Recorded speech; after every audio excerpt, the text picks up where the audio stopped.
Saya akan melisiknya eksklusif.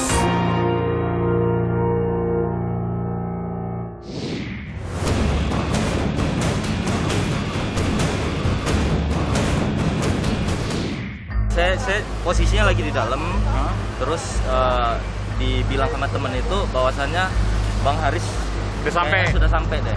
Keluar saya lihat mobilnya nggak ada di depan kan. Saya lihat pas saya kesini, saya tengok situ sudah dipukulin Bang Haris. Oh, berapa orang? Tiga Orang. Terus apa yang Anda lakukan? Terus saya spontan, saya lari, saya pukul salah satu dari mereka.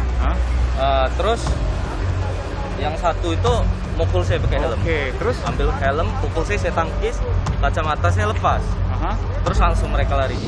Saudara, ada hal yang menarik dari kasus ini. Ketika ini bisa dilakukan oleh orang yang memang diketahui sebagai aktivis yang cukup dikenal, bagaimana ketika ini terjadi pada orang biasa?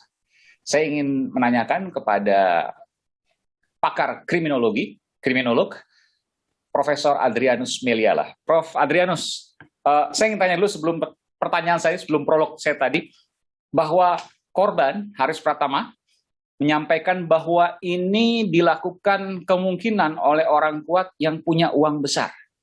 Masuk akal apa yang disampaikan? Mungkin ya, terutama karena paling tidak dari apa yang saya baca dan saya lihat ya, KNPI di bawah kepemimpinan Saudara Haris ini banyak terlibat dalam apa yang saya sebut sebagai low politics gitu. Jadi kegiatan perpolitikan tapi yang kemudian bersentuhan dengan orang lain ya, misalnya dengan cara mengadukan orang gitu ya, terlibat dalam kasus ya, berpolitik dalam arti yang luas lah begitu.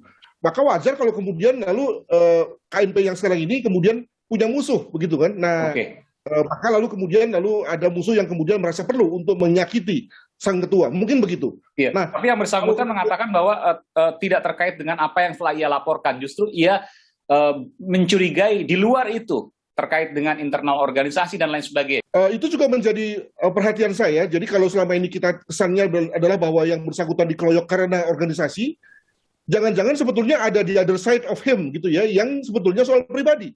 Nah ini kan belum kelihatan nih, misalnya kiprah yang bersangkutan dalam konteks bisnis, konteks misalnya keluarga. Nah mungkin saja itu yang kemudian menjadi pemicu dalam rangka pengeroyokan ini.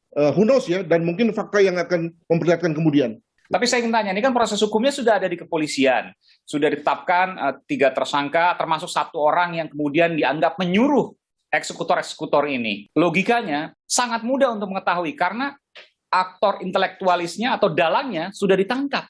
Tinggal kemudian menelusuri, si dalang ini disuruh oleh siapa? Betul sekali, dan saya kira itu sudah dipegang oleh kepolisian ya. Cuma nama itu sudah dipegang oleh kepolisian? Anda yakin itu? Saya kira iya. Jadi bayangkan pada waktu rilis diadakan itu kan baru sekitar 5 jam setelah penangkapan. Polisi belum mendalami. Nah, sekarang sudah hari ketiga setelah penangkapan, pasti polisi sudah tahu siapa yang mendanai ya, atau mengotaki kegiatan pengeroyokan ini. Yang menarik bagi saya adalah mengapa perintahnya adalah sampai pada pengeroyokan saja. Mengapa tidak langsung sampai pada misalnya melenyapkan nyawa korban begitu. Mengapa? Karena kalau sampai pada sekedar mengeroyok seperti ini, ya korban kemudian bisa mengadu, lalu kemudian bisa kemana-mana untuk mengusahakan perlindungan, dan orang juga pasti akan kurios mengenai siapa aktor intelektualnya kan. Jadi Anda menilai bahwa pasti suruhan ini perintahnya adalah mati, tewas. Bisa begitu, atau si eksekutor yang tidak bisa menerjemahkan. Nah di sini juga memang kelihatannya eksekutornya ini memang juga nanggung ini ya. Mengapa? Misalnya sebagai contoh, dia mengikuti yang bersangkutan dengan memakai kendaraan yang terlihat jelas plat nomornya. Baik itu di rumah korban hingga di rumah makan tersebut. Padahal sebagaimana kita ketahui bahwa di Jakarta ini, itu CCTV bertebaran di mana-mana kan. Juga saya mendapatkan data dari para pelaku ini, ia berhari-hari, hampir 2 minggu kemudian ia mengamati sampai kemudian ia melakukan eksekusi. Hanya dibayar Rp1 juta dan mau. Ya itu memang situasi dewasa ini mungkin yang membuat orang lalu bersedia untuk dibayar murah. Bisa juga dilihat dalam kacamata begini, bahwa sebetulnya 100 juta itu lebih kepada uang thank you saja, tetapi sebetulnya ada hubungan antara si pelaku dengan aktor intelektual. Jadi ada misalnya hutang budi atau hubungan-hubungan yang lain yang lalu kemudian oke lah kalau dibayar murah. karena misalnya abang saya atau teman saya atau apalah begitu, kan seringkali terjadi dalam konteks networking kita ya, di mana uang bukan segala-galanya katanya. Terkait dengan pengungkapan, karena kita nggak menutup kemungkinan siapa dalangnya, ke atas lagi, apakah ke atas lagi, atau mungkin yang paling atas mungkin terungkap, atau tidak mungkin terungkap? Sepanjang ada evidence atau bukti, sebetulnya nggak ada masalah bagi polisi untuk terus naik on the top ya. Masalahnya adalah bahwa apakah mungkin ada situasi cut off ya, dengan kata lain, perintah itu diberikan kepada eksekutor, tanpa kemudian si eksekutor tahu siapa sebetulnya yang di atasnya. Nah, ini khas mafia ini, ya khas organized crime gitu ya. Nah, tapi kalau melihat dari pelakunya, modus yang digunakan ini sih menurut saya bukan organized crime, ini lebih kepada orang yang pertemanan ya, tidak profesional. Jadi sangat mudah lah gitu ya. Bagaimana? Sangat mudah lah kasus ini sebenarnya. Ya, tidak mungkin sampai ada situasi cut off di mana si pelaku tidak tahu siapa yang paling atas yang memberi perintah, begitu. Oke, kecuali kalau memang kejahatan tingkat tinggi bisa jadi itu terputus luar biasa ini. Ada Anda punya contoh untuk kasus itu misalnya? Kita ambil contoh misalnya kasus pembunuhan terhadap seseorang dari Korea Utara di Malaysia, di mana yang bersangkutan itu diusap dengan Kim Jong Nam ya, diusap dengan sebutangan beracun. Nah, itu kan terputus tuh ya.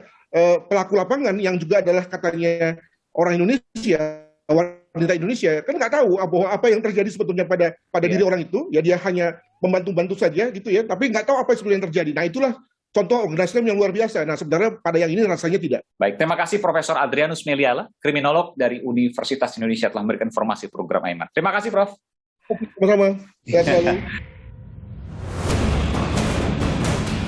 Lebih dari satu orang meneriakkan mati.